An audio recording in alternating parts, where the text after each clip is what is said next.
ਅੱਛਾ ਦੋਸਤੋ, ਹਰ ਬੰਦਾ ਨਾ ਆਪੋ ਆਪਣਾ ਨਜ਼ਰੀਆ ਪੇਸ਼ ਕਰ ਰਿਹਾ, ਆਪੋ ਆਪਣਾ।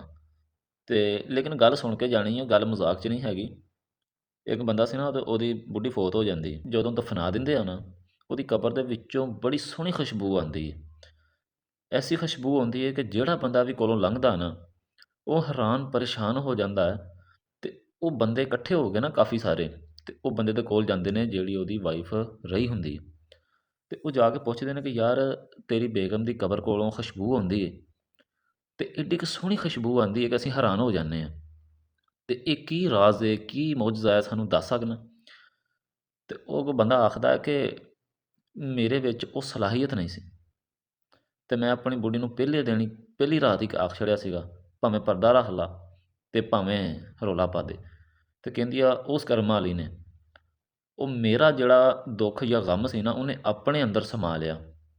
ਯਾਨੀ ਕਿ ਉਹਨੇ ਖੁਦ ਤਾਨੇ ਸੁਣ ਲਏ ਬਾਂਝਪਨ ਦੇ, ਲੇਕਿਨ ਉਹਨੇ ਆਪਣੇ ਮਰਦ, ਆਪਣੇ ਖਾਵੰਦ 'ਤੇ ਕੋਈ ਗੱਲ ਨਹੀਂ ਆਉਣ ਦਿੱਤੀ।